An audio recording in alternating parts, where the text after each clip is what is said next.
In the past month, I have read several articles claiming Sabrina Carpenter is a negative influence on young girls. I've also heard people make the claim she's not talented because she doesn't write her own songs. Let's address both of those claims. First of all, saying a musician is a negative influence on kids has been around since forever, and it got kicked into high gear with Elvis. His swinging, swaying hips, those were going to corrupt the youth of America.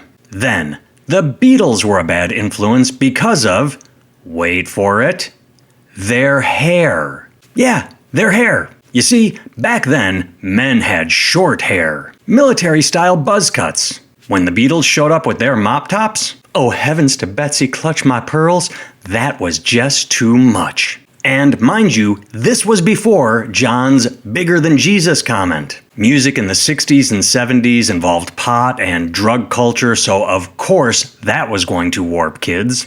Heavy metal was going to turn kids into Satanists, or, in the case of Judas Priest, make them commit suicide. Rap was going to make kids violent, or so they said about NWA. And, just for fun, rap also had Two Live Crew, which, in a throwback to Elvis, was considered obscene.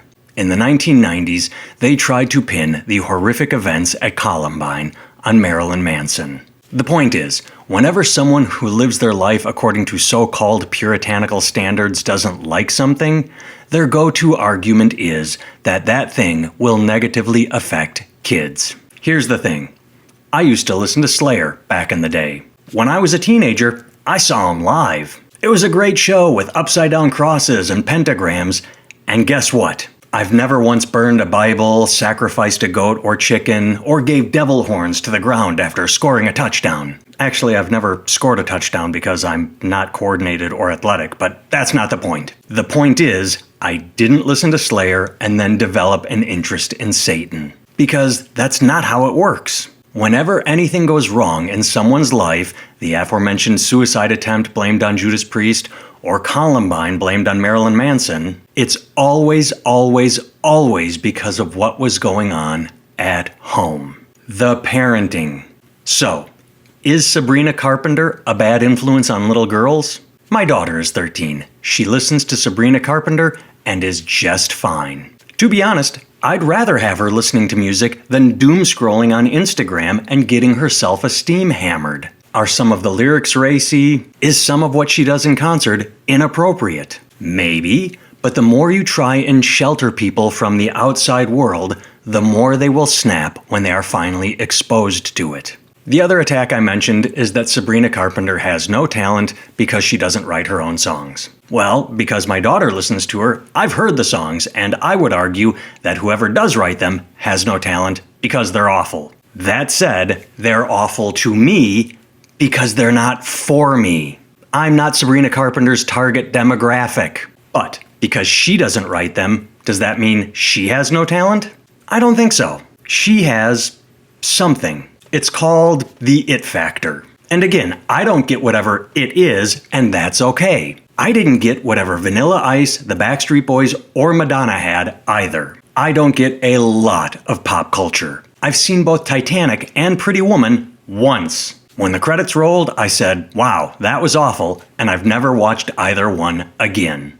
And everything I just listed was insanely popular at one point in time. Getting back to the songwriting aspect of this, there is nothing wrong with saying that both performers and songwriters can exist at the same time and have a mutually beneficial relationship. Now, I'm sort of changing gears here, so stay with me. In the late 1990s, early 2000s, a trio of songwriters arrived on the scene and decided to call themselves The Matrix. Yeah, like the movie. They were teamed with a Canadian singer named Avril Lavigne, and together wrote the songs Complicated, I'm With You, and Skater Boy. All three were big hits and still get played to this day. Then, there was a kerfuffle between Avril and The Matrix over who deserved what credit for those songs. So The Matrix declared, you know what, instead of writing songs for other people, we should be stars ourselves. For funsies, Google The Matrix, Katy Perry, Broken. Click on the video and try to watch it all the way through. It is an exercise in tolerance. It is what the kids call cringe. It is no bueno. And I'm not just talking about the song, I'm talking about the video. The band.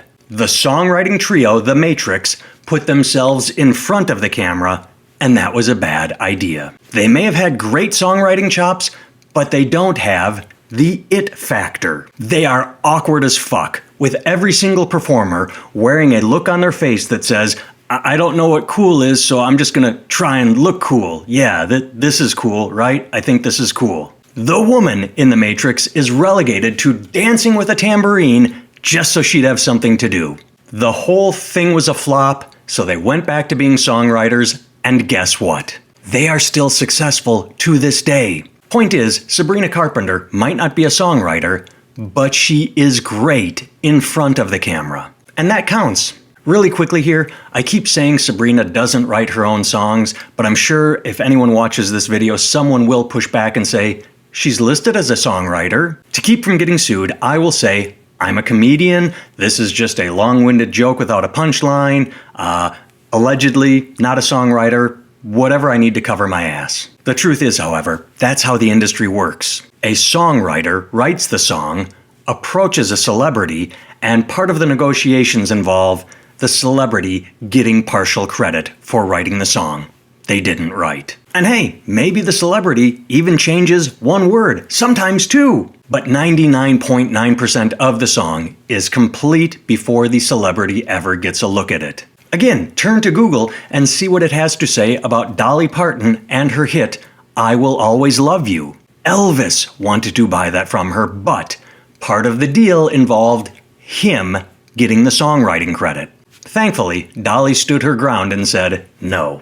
So, in summation, Sabrina might not write her own songs, but that doesn't mean she doesn't have talent, and society is not on the verge of collapse because a bunch of preteen girls with earbuds listen to her. We have been through and survived much, much worse.